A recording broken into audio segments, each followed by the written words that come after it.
Love స్టోరీకి ఎప్పుడు కూడా గర్ల్స్ ఆర్ వెరీ ఇంపార్టెంట్. ఎందుకంటే ఇప్పుడు కొంచెం కమర్షియల్ సినిమా ఇంకోటి అంటే హీరో కనెక్ట్ అయిపోతే చాలు.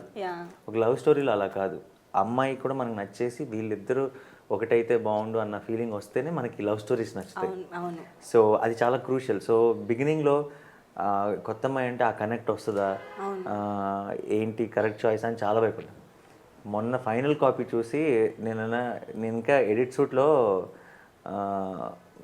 చూస్తున్నాను, 3-4 సీన్లు అయిపోయినాయి. ఒక క్రూషియల్ సీన్ వచ్చింది అమ్మాయిది.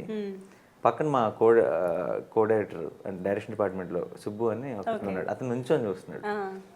నుంచొని అతను ఇలా స్క్రీన్ వైపు చూస్తూ రిలీజ్ అయినాక ఈ అమ్మాయి పోస్టర్లు పెట్టేసుకుంటారు సార్ బెడ్రూమ్లో అన్నాడు. అంటే నాకు ఒకసారి నేను సినిమా చూస్తే ఒకసారి రియాక్షన్ ఏంటి అన్నా. అయితే లేదు సార్ నిజంగా నేను లొకేషన్లో చూసినా అనుకోలేదు కానీ సినిమాలో భలే ఉంది సార్ అసలు. అంటే ఆన్స్కి కనెక్ట్ అయిపోతున్నాను సార్ నేను. అంటే స్టోరీలో అను ఇమాన్యుల్ గురించి చెప్పట్లేదు తను, సినిమాలో ఉన్న కిరణ్ గురించి చెప్తున్నాడు. సో ఆ కిరణ్ పాత్ర ఎంత బాగా వచ్చిందంటే అయిపోయేటప్పటికి మీరు సినిమా చూసేటప్పుడు తెలియకుండా ప్రేమలో పడిపోతారు. అంటే నాకు లాస్ట్ టైం నాకు గుర్తుంది తొలి ప్రేమ సినిమా అప్పుడు మనం కీర్తి రెడ్డిని చూస్తే అసలు ఇలాంటి అమ్మాయి ఉంటే లైఫ్లో సెట్ అనుకునే వాళ్ళం. సో అలాంటి ఒక ఫీలింగ్ క్రియేట్ అయింది. అంటే ఆ లెవెల్ ఆ స్పాన్ నాకు తెలియదు.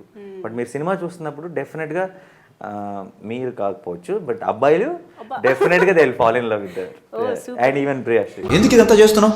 ఏంటి నీ ప్లాన్? ఆ ఇంటి గురించి ఏం తెలుసుకోకుండా వచ్చారా? రూబీ అని అమ్మాయి ఉండేది, హీరోయిన్ అవ్వాలని ముంబై వచ్చింది. చేతిలో బంగారం పెట్టుకుని పిచ్చోడ్లో మాట్లాడుతాం. ఎవరు అసలు మేడం వీడు? నా మేనేజర్. మీ ఆవిడికి దెయ్యం పట్టిందా లేక మీ ఆవిడే దెయ్యమా?